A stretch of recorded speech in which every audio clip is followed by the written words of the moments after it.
നമസ്കാരം. നമസ്കാരം. നമ്മോടൊപ്പം ആയിരിക്കുന്നത് പ്രശസ്ത സൈക്കോളജിസ്റ്റായ അജികൃഷ്ണൻ സാറാണ്.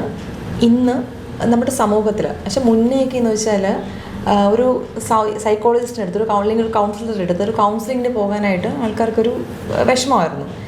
പക്ഷേ ഇന്ന് അങ്ങനെയല്ല. ഇന്ന് വളരെ ചെറിയ കുട്ടികൾ മുതൽ മുതിർന്ന ആൾക്കാർ വരെ അവരുടെ മാനസികമായിട്ടുള്ള എന്തെങ്കിലുമൊക്കെ ചലഞ്ചസ് ഇഷ്യൂസൊക്കെ വരുമ്പോൾ അവർ ഡയറക്റ്റായിട്ട് തന്നെ എവിടെയാണ് നമ്മുടെ നിയറസ്റ്റ് ആയിട്ടുള്ളൊരു കൗൺസിലിംഗ് സെൻറ്റർ, അതായത് നമ്മൾക്ക് അങ്ങനെ ഒരു എന്താ പറയുക നമ്മുടെ ലൈഫിൽ മുന്നോട്ട് പോകാനുള്ള പ്രതിവിധി എന്താണെന്ന് വഴി കാട്ടുന്ന ഒരു ഗൈഡിനെ അന്വേഷിക്കുന്നുണ്ട്. അങ്ങനെ നമ്മുടെ ക്ലിനിക്കിൽ ഒത്തിരി പേരിപ്പോൾ വരുന്നുണ്ടല്ലോ സർ. ഓക്കെ, കൂടുതലായിട്ട് വരുന്ന ആൾക്കാരെന്ന് പറഞ്ഞാൽ ഇപ്പോൾ വന്ന ഒരു കൺഫ്യൂസ് സ്റ്റേറ്റ് ഓഫ് മൈൻഡായിട്ടാണ് വരുന്നത്. എല്ലാ കാര്യത്തിനും കൺഫ്യൂഷനാണ്. ആക്ച്വലി അവർക്ക് ഒത്തിരി കാര്യങ്ങൾ ചെയ്യണമെന്ന് ആഗ്രഹമുണ്ട്, പക്ഷേ അത് ചെയ്യാൻ കഴിയുന്നില്ല എന്നൊരവസ്ഥയായിട്ടാണ് വരുന്നത്. അപ്പോൾ ആ ഒരു അവസ്ഥയ്ക്ക് അപ്പോൾ അതിനുള്ള കാരണം എന്തായിരിക്കും സർ? ഇതിന് ഏറ്റവും പ്രധാനമായിട്ടുള്ള ഒരു ചലഞ്ച് എന്ന് വെച്ചാൽ ഞാൻ പറയും റോങ് പാരൻറ്റിങ് എന്ന് പറയും. ഈ പാരൻറ്റിങ് എന്നുള്ള ഒരു ടോപ്പിക് അല്ലെങ്കിൽ ആ ഒരു പ്രതിഭാസം എന്ന് പറഞ്ഞാൽ ഏറ്റവും കൂടുതൽ നമ്മൾ പഠിച്ച് ചെയ്യേണ്ട ഒരു മേഖലയാണ് പാരൻറ്റിങ്. കുട്ടികളെ വളർത്താനായിട്ട് യാതൊരു ട്രെയിനിങ്ങും രക്ഷകർത്താക്കൾക്ക് കിട്ടാറില്ല. അവരുടെ ചെറുപ്പകാലത്ത് പഠിപ്പിച്ചതുപോലെയും അവരൊരു പേഴ്സണൽ കോമൺ സെൻസ് വെച്ചിട്ടാണ് അവരിത് ചെയ്യുന്നത്. ഒരു എക്സാമ്പിൾ പറഞ്ഞാൽ ഒരു 10-30 വർഷം പുറകെ എടുത്താൽ കുട്ടികൾക്ക് പലതരം കാര്യങ്ങൾക്കും ലഭിക്കാറില്ലായിരുന്നു.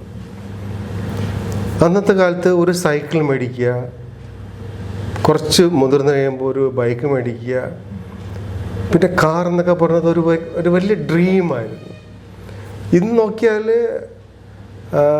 കുട്ടികൾക്ക് എല്ലാം ഉണ്ട്. പിന്നെ ഏറ്റവും റോങ് ആയിട്ടുള്ളൊരു കാര്യം, ഇത് വളരെ ശ്രദ്ധിക്കുക, പാരൻസിൻ്റെ ഒരു ആറ്റിറ്റ്യൂഡാണിത്. എൻ്റെ ചെറുപ്പകാലത്ത് എനിക്കിതൊന്നും കിട്ടിയിട്ടില്ല, അതുകൊണ്ട് എൻ്റെ മക്കൾക്ക് ഇതെല്ലാം കിട്ടണം, എല്ലാം കൊടുക്കണം. പാരൻസ് പലരും അവരുടെ കാര്യങ്ങളൊക്കെ പതുക്കെ ഒന്ന് സ്ക്യൂസ് ചെയ്തിട്ട് അവർ കുട്ടികൾക്ക് വേണ്ടിയിട്ട് മാക്സിമം ചെയ്യുന്നു. ഏറ്റവും നല്ല ഡ്രസ്സ്, ഏറ്റവും നല്ല ആഹാരം, ഏറ്റവും നല്ല വിദ്യാഭ്യാസം, എല്ലാം ഏറ്റവും നല്ലത്. ഇത് പോട്ടെ, ഇതിനേക്കാൾ അടുത്ത ചലഞ്ചിങ് ആയിട്ടുള്ളത് കുട്ടികളെ കൊണ്ട് ഒരു കാര്യവും ചെയ്യിപ്പിക്കത്തില്ല. ഇന്നത്തെ കുട്ടികൾക്ക് അവർക്ക് ഒരു വീടിനകത്തുള്ള കാര്യങ്ങളൊന്നും അറിയത്തില്ല. പഴയ കാലത്താണെങ്കിൽ കിച്ചണിൽ കയറിയിട്ട് വർക്ക് ചെയ്യാൻ, കുക്ക് ചെയ്യാൻ ഒക്കെ അത്യാവശ്യം ആൺകുട്ടികൾക്കും പെൺകുട്ടികൾക്കും അറിയാമായിരുന്നു. പെൺകുട്ടികൾക്ക് തീർച്ചയായിട്ടും നല്ല രീതിയിൽ അറിയാമായിരുന്നു. ഇന്നതല്ല,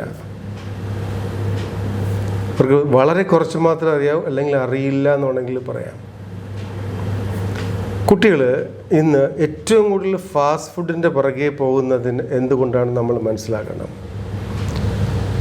ഒരു കുട്ടി അടുക്കളയിൽ കയറിയിട്ട് അമ്മയെ സഹായിക്കുന്നു പാചകം ചെയ്യാനായിട്ട്, അവർ ഭക്ഷണ പദാർത്ഥങ്ങൾ ഉണ്ടാക്കുന്നു. അപ്പോൾ ആ കുട്ടിക്ക് അത് കഴിക്കാനുള്ള ഇൻട്രസ്റ്റ് കൂടിയിരിക്കും. ഇത് വീട്ടിൽ പാരൻസ് കുക്ക് ചെയ്തുകൊണ്ടിരുന്നു, അമ്മ കുക്ക് ചെയ്തുകൊണ്ടിരുന്നു, കഴിക്കുന്നു. അപ്പോൾ അതിനൊരു ടേസ്റ്റ് കിട്ടുന്നില്ല, അവർ പാർട്ടിസിപ്പേറ്റ് ചെയ്തിട്ടില്ല. ഞാൻ കുക്കിങ്ങിൻ്റെ കാര്യം മാത്രമാണ് പറഞ്ഞത്. ഇതുപോലെ എല്ലാ കാര്യങ്ങളും, വീട്ടിനെ പറ്റിയിട്ടുള്ള ഒരു സ്നേഹം, വീട് വൃത്തിയാക്കാൻ കുട്ടി പാർട്ടിസിപ്പേറ്റ് ചെയ്ത് കഴിഞ്ഞാൽ കുട്ടിയും ആ വീട് അങ്ങനെ അലങ്കോലപ്പെടുത്താതിരിക്കാനായിട്ട് എപ്പോഴും ശ്രമിക്കും, എല്ലാം അടുക്കി വയ്ക്കാൻ ശ്രമിക്കും. ഇന്നങ്ങനെയൊന്നുമില്ല. ഇതെല്ലാം വീട്ടിലെ അച്ഛൻ്റെയോ അല്ലെങ്കിൽ അമ്മയുടെയോ അല്ലെങ്കിൽ വീട്ടിലെ ജോലിക്കാരിയുടെയോ ഒരു കാര്യമായിട്ട് മാറിക്കഴിഞ്ഞിരിക്കുന്നു. കുട്ടികളെ പാർട്ടിസിപ്പേറ്റ് ചെയ്യിപ്പിക്കാതെ കുട്ടികളെ പഠിക്കാൻ മാത്രം, അല്ലെങ്കിൽ കുട്ടികൾക്ക് അടുത്ത ടോപ്പിക്കാണ് ഇഷ്ടമുള്ള കാര്യങ്ങൾ മാത്രം ചെയ്യാൻ. കുട്ടികളുടെ ഇഷ്ടമുള്ള എന്താണെന്നറിയാലോ, മൊബൈൽ നോക്കുക, ഗെയിംസ് കളിക്കുക, ചാറ്റ് ചെയ്യുക, യൂട്യൂബിൽ കുറേ വീഡിയോസ് കാണുക. ഇതെല്ലാമാണ് ഇവർക്ക് ഇഷ്ടം. കുട്ടി ഒന്ന് മുതിർന്നു, ഒരു 25 വയസ്സായി, എവിടെയെങ്കിലും ജോലി കിട്ടി, ജോലി കിട്ടിക്കഴിഞ്ഞാൽ പല കാര്യങ്ങൾക്കും ഇവർക്ക് സ്വന്തമായിട്ട് ചെയ്യാൻ പറ്റത്തില്ല. കാരണം ഇവർക്ക് സ്വന്തമായി ചെയ്യുന്ന ആ ശീലം ചെറുതിലെ പാരൻസ് കൊടുക്കുന്നത് കൊടുത്തില്ല. പാരൻസ് കൂടുതൽ സൗകര്യം കൊടുക്കാൻ വേണ്ടി ശ്രമിച്ചു. ആ സൗകര്യമല്ല കൊടുക്കുന്നത്, ശരിക്കും പറഞ്ഞാൽ ആ കുട്ടിയെ നശിപ്പിക്കുകയാണ് ചെയ്യുന്നത്. The more you support, that person will become weaker and weaker. നിങ്ങൾ ഇന്നത്തെ സമൂഹത്തിൽ വളർത്തുന്നത് ഹാൻഡിക്യാപ്ഡ് ആയ കുട്ടികളാണ്. പല കാര്യങ്ങളും ചെയ്യാൻ പറ്റത്തില്ല. രാവിലെ ഒന്ന് എണീക്കാൻ പോലും പറ്റത്തില്ല. രാവിലെ എണീറ്റിട്ട് പല ചെറിയ ജോലികൾ പോലും ചെയ്യാൻ പറ്റത്തില്ല. സ്വന്തമായിട്ട് ഡ്രസ്സ് ഒന്ന് കഴുകാനോ അത് മാനേജ് ചെയ്യാനോ പറ്റത്തില്ല. ഇന്നത്തെ കുട്ടികളുടെ മുറിയിൽ കയറിയാൽ എല്ലാം ഇങ്ങനെ ഒരു വളരെ ഡിസ്ഓറിയൻറ്റഡ് ആയിട്ടാണ് കിടക്കുന്നത്. ഫാമിലി ആയി കഴിഞ്ഞാലോ, ഇന്ന് എൻ്റെ അടുത്ത് ഒരുപാട് ആൾക്കാർ വരുന്നുണ്ട്, ഈ ന്യൂ കപ്പിൾസ് എന്ന് പറഞ്ഞാൽ ലൈഫിൽ ഭയങ്കര സ്ട്രെസ്സാണ്. സ്ട്രെസ് എന്ന് വെച്ചാൽ എന്താണ് സ്ട്രെസ്സ്? അവർക്ക് തമ്മിൽ മാനേജ് ചെയ്യാൻ പറ്റണില്ല. എല്ലാ കാര്യത്തിലും സ്ട്രെസ്സാണ്. ഹൗസ് ഹോൾഡ് തിങ്സ് മാനേജ് ചെയ്യാൻ പറ്റുന്നില്ല. ഒരു വല്ലാത്ത ഒരു സമൂഹത്തിനെയാണ് ഇന്ന് പ്രൊഡ്യൂസ് ചെയ്തുകൊണ്ടിരിക്കുന്നത്. ഇന്നത്തെ കുട്ടികൾ ഒരു 90% ഇങ്ങനെ ആയിക്കൊണ്ടേയിരിക്കുകയാണ്. ഇവർക്ക് ഒരു കാര്യത്തിൽ മാത്രമാണ് ഇൻട്രസ്റ്റ്, എൻ്റർടൈൻമെൻറ്റിൽ. ഇവർക്ക് എൻ്റർടൈൻമെൻറ്റ്സാണ് ആവശ്യം. എക്സൈറ്റ്മെൻറ്റ്, എൻ്റർടൈൻമെൻറ്റ്, ഇതിലൊക്കെയാണ് അവർക്ക് ആവശ്യം. ഇവർക്കല്ലാതെ ലൈഫിൽ ശരിയായിട്ട് എന്ത് ചെയ്യണം, ഉത്തരവാദിത്തങ്ങളിൽ നിന്നും ഒളിച്ചോടുകയാണ്. ഇന്നത്തെ കാലഘട്ടത്തിൽ ആൺകുട്ടിയായാലും പെൺകുട്ടിയായാലും ഇവർക്കൊന്നും മാരേജ് ചെയ്യാൻ, കല്യാണം കഴിക്കാൻ താല്പര്യമില്ല. അവർക്ക് കല്യാണം കഴിച്ചു കഴിഞ്ഞാലുള്ള ഉത്തരവാദിത്വം ഏറ്റെടുക്കാൻ പറ്റാത്തത് കൊണ്ട് മാത്രമാണ് ഇന്ന് കല്യാണം കഴിക്കാൻ, അതൊരു റീസണാണ്, താല്പര്യമില്ലാത്തത്. അവർക്ക് കമ്മിറ്റ്മെൻറ്റ് പറ്റത്തില്ല, ഉത്തരവാദിത്വം പറ്റത്തില്ല. എന്തുകൊണ്ട്? ചെറുതിലെ രക്ഷകർത്താക്കൾ ഇവർക്ക് ഉത്തരവാദിത്വം കൊടുക്കുന്നില്ല. സർ, കൂടുതലും ഈ കുട്ടികൾ യൂറോപ്യൻ കൾച്ചർ നമ്മൾക്ക് ഇങ്ങോട്ട് ഇന്ത്യയിലോട്ട് കൊണ്ടുവന്നിട്ടുണ്ട്. പ്രത്യേകിച്ച് ഞാനിപ്പോൾ പറഞ്ഞ കേരളത്തിൽ വെച്ച് നോക്കുമ്പോൾ കൊണ്ടുവരുന്നുണ്ട്. പക്ഷേ ആ യൂറോപ്പിൽ ആ കുട്ടികൾ മീൻസ് അവർ സ്വന്തം കാലിൽ നിൽക്കുന്ന കുട്ടികളാണ്. ഒരു 13 വയസ്സ് കഴിയുമ്പോൾ തീർച്ചയായും സ്വന്തം ആവശ്യമായിട്ടുള്ള എല്ലാ കാര്യങ്ങളും മീൻസ് ഈവൻ സ്റ്റഡീസ് പോലും അവർ തന്നെ ജോലി ചെയ്ത് ക്യാഷ് ഉണ്ടാക്കിയിട്ട് ആ കാശാണ് പഠിക്കാൻ ഉപയോഗിക്കുന്നതും. അതുപോലെ തന്നെ പാരൻസിന് ഇപ്പോൾ വീട്ടിൽ സ്റ്റേ ചെയ്യുവാണെങ്കിൽ ഒരു ഭാഗം തീർച്ചയായിട്ടും പാരൻസിന് കൊടുക്കണം എന്നുള്ളൊരു കൾച്ചറാണ് അവിടെയുള്ളത്. അപ്പോൾ അതിന് ആ ഒരു കൾച്ചർ കുറേ കാര്യങ്ങൾ കോപ്പി ചെയ്യുന്നുണ്ട്. ഈവൻ അവരുടെ ഡ്രസ്സിങ് ആണെങ്കിലും മറ്റ് കാര്യങ്ങളൊക്കെ ആണെങ്കിലും അവരുടെ ഫുഡൊക്കെ ആണെങ്കിലും അവർ കോപ്പി ചെയ്യുന്നുണ്ട്. പക്ഷേ ഈ ഒരു കാര്യം മാത്രം കോപ്പി ചെയ്യുന്നില്ല. ഇത് മാത്രമല്ല, യൂറോപ്യൻ കൺട്രീസിൽ അവർ ചെറിയ കുട്ടിയായിരിക്കുമ്പോൾ തന്നെ ഒരു 4 മാസം 6 മാസം ആകുമ്പോൾ തന്നെ കുട്ടിയെ പാരൻസിനെ നിന്ന് സെപ്പറേറ്റ് ചെയ്ത് വേറെ സ്ഥലത്താണ് കിടക്കുന്നത്. ഒന്ന് ആലോചിച്ച് വേണം, കുട്ടിയെ ആ കാലഘട്ടത്തിൽ തന്നെ ഇൻഡിപെൻഡൻ്റായിട്ട് വളർത്താനുള്ള ആ ട്രെയിനിങ് അന്നേ കൊടുക്കുന്നു. കുട്ടികൾക്ക് സപ്പോർട്ട് തീരെ വളരെ കുറച്ച് സപ്പോർട്ട് മാത്രമേ കൊടുക്കാറുള്ളൂ. കുട്ടികൾ വളരെ കുറച്ച് സപ്പോർട്ട് മാത്രമേ കൊടുക്കാറുള്ളൂ. മാത്രമല്ല, അവർ ചെറുതിലേ തന്നെ അവർ സ്വന്തം കാര്യങ്ങളെല്ലാം പാരൻസ് ചെയ്ത് കൊടുക്കാറേ ഇല്ല. ഇവിടെ പാരൻസ് കൂടുതൽ സൗകര്യം കൊടുത്ത് പാരൻസ് കൂടുതൽ സൗകര്യം കൊടുത്ത് കുട്ടികളെ ഇല്ലാതാക്കുകയാണ് ചെയ്യുന്നത്. വളരെ ഒരു മോശപ്പെട്ട ഒരു കാലഘട്ടത്തിലോട്ടാണ് വന്നുകൊണ്ടിരിക്കുന്നത്. പിന്നെ അതുപോലെ തന്നെ ഇന്നത്തെ കുട്ടികൾക്ക് കല്യാണം കഴിഞ്ഞാൽ കുട്ടികൾ വേണ്ട കാര്യം എന്ന് പറഞ്ഞാൽ അവർക്ക് ഉത്തരവാദിത്തം എടുക്കാൻ പറ്റണില്ല. പണ്ട് അമ്മ ഈ കുട്ടികൾക്ക് വേണ്ടി അടികൂടും കോടതിയിൽ. ഇന്ന് അമ്മമാർക്ക് കുട്ടികളെ വേണ്ട, ആരെങ്കിലും കൊണ്ട് വളർത്തിയാൽ മതി. ഇന്ന് പരസ്പരം തർക്കമാണ്, ഇയാൾ കൊണ്ടുപോയി നോക്ക്. ഇതിനെല്ലാം ആരാണ് ഉത്തരവാദി എന്ന് ചോദിച്ചാൽ പാരൻസാണ് ഉത്തരവാദി. കുട്ടികളെ വളർത്താൻ അറിയില്ല എങ്കിൽ ദയവ് ചെയ്ത് അതിലേക്ക് വേണ്ടി ചിന്തിക്കാതിരിക്കുന്നതാണ് നല്ലത്. ശരിയായ രീതിയിൽ കുട്ടീനെ എങ്ങനെ വളർത്തണം എന്ന് പഠിച്ചിട്ട് വേണം കുട്ടികളെ വളർത്താൻ. വളരെ സിമ്പിളായിട്ടുള്ള കാര്യങ്ങളാണ്. ഒരു ചെറിയൊരു ഉദാഹരണം പറയാം. ഒരു ചെറിയ കുട്ടി 4 വയസ്സ് 3 വയസ്സ് അല്ലെങ്കിൽ 5 വയസ്സായ കുട്ടി ഒരു പേന എടുത്ത് കാണിച്ചിട്ട് അച്ഛ അമ്മ ഇതെന്താണെന്ന് ചോദിക്കുമ്പോൾ അത് പേനയാണ്, എഴുതാൻ ഉപയോഗിക്കുന്നതാണെന്ന് പറഞ്ഞു കഴിഞ്ഞാൽ ആ കുട്ടിയുടെ ബ്രെയിനിൻ്റെ ഗ്രോത്തിൻ്റെ അവിടെ ക്ലോസ് ചെയ്ത് കഴിഞ്ഞു. കുട്ടിയുടെ ചോദിക്കണം, മോൻ പറയും അല്ലെങ്കിൽ മോള് പറയും ഇതെന്താണെന്ന്. അപ്പോൾ കുട്ടി ഒരു 100 ഉത്തരങ്ങൾ പറയും, ആലോചിച്ച് പറയും. അപ്പോൾ ആ കുട്ടിയുടെ ബ്രെയിൻ ഡെവലപ്പ് ചെയ്തുകൊണ്ടേയിരിക്കും. നമുക്ക് സമയമില്ല. പേഷ്യൻസ് ഇല്ലാത്ത പാരൻസാണ് ഇന്നത്തെ കുട്ടികളെ നശിപ്പിച്ചു കൊണ്ടിരിക്കുന്നത്. പറയാൻ വളരെ ദുഃഖത്തോടൊരു പറയാണ്, ദിവസവും ഒരു 10 ആൾക്കാർ ക്ലിനിക്കിൽ വരുന്നുണ്ടെങ്കിൽ 6 പേരും കുട്ടികളുടെ ഇഷ്യൂ ആയിട്ടാണ് വരുന്നത്. എൻ്റെ കുട്ടി അത് ചെയ്യുന്നില്ല, എൻ്റെ കുട്ടി അങ്ങനെയാണ്, എൻ്റെ കുട്ടി ഇങ്ങനെയാണ്. കുട്ടികൾക്കല്ല ഇവിടെ ചികിത്സ ആവശ്യം, പാരൻസിനാണ് ആവശ്യം. ഒത്തിരി പ്രശ്നങ്ങളാണ്, ഒരുപാട് പ്രശ്നങ്ങളാണ്. ഇനി ഏറ്റവും രസകരമായ കാര്യം എന്ന് വെച്ചാൽ ഒരു വയസ്സായ കുട്ടി കരഞ്ഞാൽ അപ്പം തന്നെ മൊബൈലെടുത്ത് കൈ കൊടുക്കുകയാണ്. ആ മൊബൈൽ ആ കുട്ടിയിൽ നിന്ന് തിരിച്ച് മേടിക്കാൻ നിങ്ങളെ കൊണ്ട് ഇനി പറ്റത്തില്ല. അഡിക്റ്റഡായി പോവും. ഈ കുട്ടിയിൽ നിന്ന് വാങ്ങാൻ പറ്റത്തില്ല.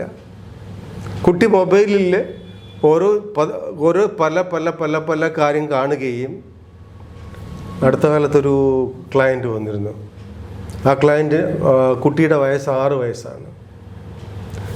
വേറൊരു കാര്യത്തിന് വേണ്ടി കൊണ്ടുവന്നതാണ്. ഇപ്പോൾ കുട്ടിയെപ്പറ്റി ഈ പാരൻസ് പുകഴ്ത്തി പറയണം, എൻ്റെ മോൻ നല്ല സ്മാർട്ടാണ്, സാറിനറിയാമോ, എനിക്ക് മൊബൈലിൽ അറിയാത്ത കാര്യങ്ങളെല്ലാം അവനറിയാം, അവൻ എല്ലാ ആപ്പും ഉപയോഗിക്കാൻ അറിയാം, അവൻ അടുത്ത കാലത്ത് ആമസോണിൽ കയറി ഷോപ്പിംഗ് ചെയ്തു. ഇത് വലിയ ക്രെഡിറ്റായിട്ട് പറഞ്ഞുകൊണ്ടിരിക്കുകയാണ്. ഈ കുട്ടി ഒരു 10 വയസ്സായി കഴിയുമ്പോൾ എന്താവുമെന്ന് അപ്പോൾ അറിയാം. പാരൻസിന് മൊബൈലിനകത്ത് എന്തൊക്കെയുണ്ട്, നെറ്റിൽ എന്തൊക്കെയുണ്ടെന്ന് വളരെ കുറച്ച് മാത്രമേ അറിയാവൂ. പക്ഷേ കുട്ടി എല്ലാം അറിഞ്ഞ് കഴിയുമ്പോൾ പിന്നെ പാരൻസിന് കുട്ടിയെ നിയന്ത്രിക്കാൻ പറ്റത്തില്ല. ഇഷ്ടം പോലെ സൈറ്റ്സ് ഉണ്ട് കുട്ടികളെ വഴി തെറ്റിച്ചുകൊണ്ടിരിക്കുന്നത്. ഒരു 6ാം ക്ലാസ് 7ാം ക്ലാസ് ആയി കഴിഞ്ഞാലുണ്ടല്ലോ, പിന്നെ കുട്ടി നിങ്ങളെ നിയന്ത്രിക്കും. സത്യം, കുട്ടി നിങ്ങളെ നിയന്ത്രിച്ചു തുടങ്ങും. നിയന്ത്രിക്കാൻ പറ്റത്തില്ല.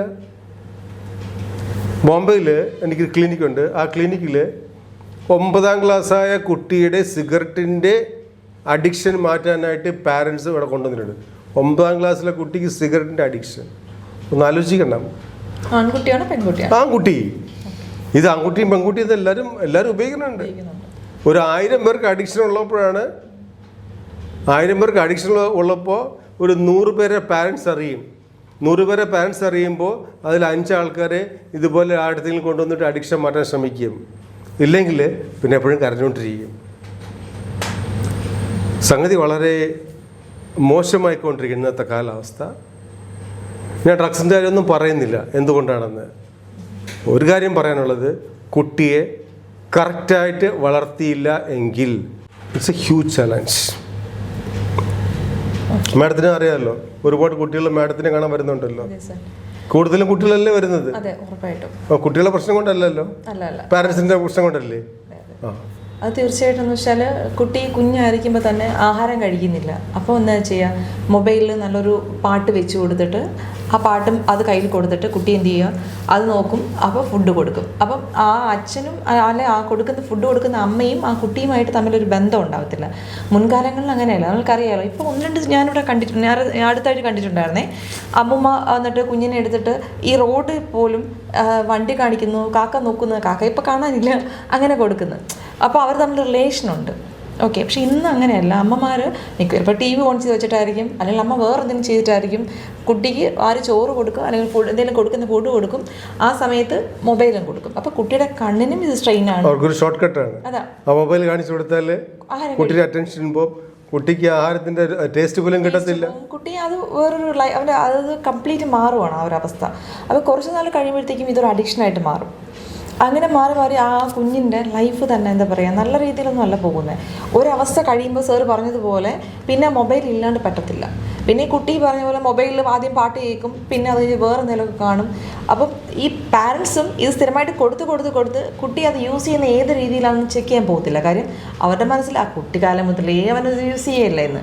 പക്ഷെ പിന്നെ ആ ഒരു നമ്മൾക്ക് കൺട്രോൾ ചെയ്യാൻ പറ്റാത്ത ഒരു അവസ്ഥ മാറിപ്പോകുമ്പോഴത്തേക്കുമാണ് പിന്നെ കൈകാലിട്ടടിക്കുന്നത്. അങ്ങനെയാണ് പിന്നെ ഓടി പിന്നെ ഞങ്ങളെപ്പോലുള്ള ആൾക്കാരുടെ അടുത്ത് കൊണ്ടുവരുന്നത്.